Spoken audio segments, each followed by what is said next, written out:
శ్రీ గురుభ్యో నమః. శ్రీ మహాగణాధిపతయే నమః. కన్యారాశి. ఈ అధిక జ్యేష్ఠ మాసంలో ఈ కన్యారాశి వారికి ఏ పనులు చేసి పెట్టినా సానుకూలంగా నెరవేరుతాయి.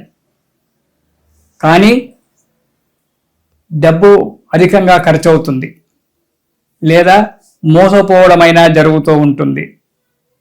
ఈ విషయంలో డబ్బు విషయంలో జాగ్రత్తగా ఉండడం మంచిది కన్యారాశి వారు. ఉద్యోగస్తులకు కార్యాలయంలో అనుకోని ఇబ్బందులు ఏర్పడడం జరుగుతుంది. కొత్త వారితో పరిచయంలో జాగ్రత్తగా ఉండాలి.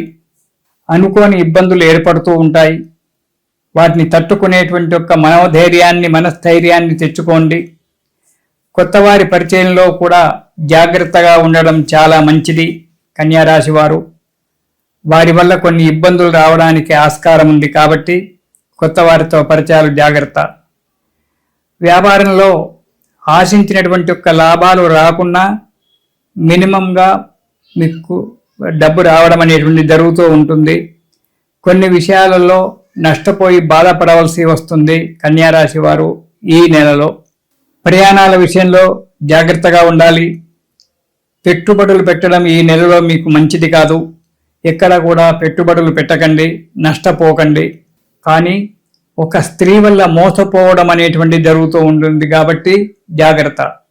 ఆ స్త్రీ ఎవరంటే చెప్పలేము. మీ కుటుంబ వ్యక్తులే కావచ్చు, మీ బంధువుల వ్యక్తులే కావచ్చు, ఇరుపరు వ్యక్తులు కావచ్చు, లేదా ఇతరత్ర ఎవరైనా కావచ్చు. ఒక స్త్రీ వల్ల మోసపోవడం అనేటువంటి జరుగుతూ ఉంటుంది కాబట్టి చాలా జాగ్రత్తగా వారి మాటలకు లొంగిపోక జాగ్రత్తగా ఉండడం చాలా మంచిది కన్యారాశి వారు. ఇక మొదటి వారం గనక చూసుకున్నట్టయితే అనవసరమైనటువంటి యొక్క ప్రయాణాలు చేయడం జరుగుతుంది. యత్న కార్యభంగము. ఏ కార్యక్రమాన్ని చేపట్టినా అది ఆటంకాలతోటే నిలబడిపోవడము జరుగుతుంది. ఉద్యోగస్తులకు స్థాన చలనం జరుగుతుంది. రుణ బాధలు పెరిగిపోతాయి.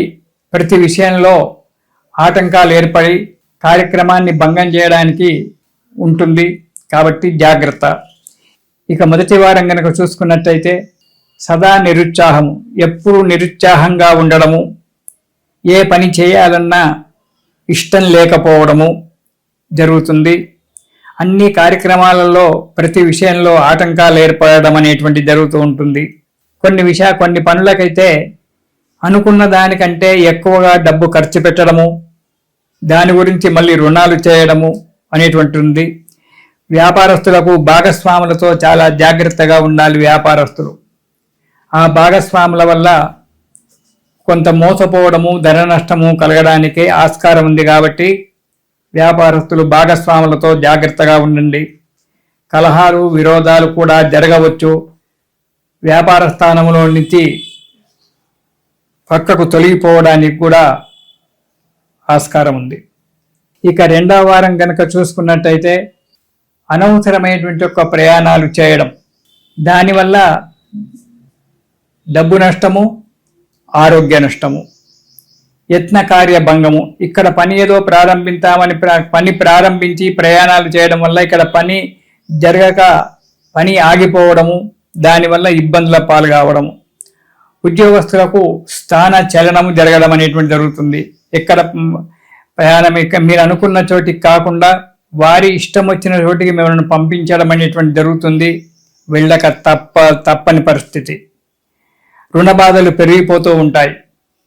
రుణం మీద రుణం చేయడము, వాటి యొక్క ఇంట్రెస్ట్ కట్టడంతో మీ జీవితం ఈ నెలలో గడుస్తూ ఉంటుంది. ప్రతి విషయంలో జాగ్రత్తగా ఉండాలి, ఆలోచించి పని చేయాలి.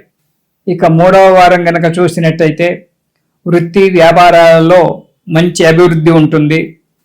సానుకూలంగానే కార్యక్రమాలన్నీ కూడా నెరవేరుతాయి. కొద్దిగా ఆర్థిక పరిస్థితి మెరుగుపడుతూ ఉంటుంది. అనుకున్న కార్యక్రమాలు ఏర్పడుతుంటాయి. మానసిక చింతన కొద్దిగా తగ్గుతుంది. ఇక నాలుగవ వారంలో అనుకున్నటువంటి ఒక కార్యక్రమం దిగ్విజయంగా నెరవేరుతుంది. పెండింగ్ కార్యక్రమాలు ఏవైతే ఉన్నాయో అవి కూడా పూర్తి చేసుకుంటారు. ఆర్థిక పరిస్థితి పుంజుకోవడం జరుగుతుంది. కొంత రుణబాధ కూడా తప్పుతుంది. కానీ మోసపోయే పరిస్థితి ఉన్నది కాబట్టి జాగ్రత్తగా ఉండడం చాలా మంచిది. డబ్బు విషయంలో ఉండడం మంచిది. అనవసరమైనటువంటి వాగ్దానాలు చేయకండి, సంతకాలు పెట్టకండి. దానివల్ల మీరు ఇబ్బందిలో చిక్కుకోవడానికి ఆస్కారం ఉంది. కాబట్టి చాలా జాగ్రత్తగా ఉండడం చాలా మంచిది. ఈ కన్యారాశి వారు ఈ నెలలో శివ సహస్రనామ పారాయణం ప్రతిరోజు చేయండి. ఆ శివుని యొక్క అనుగ్రహం వల్ల సకల కష్టాలు తీరిపోయి సుఖంగా సంతోషంగా ఉంటారు. ఇది శుభం.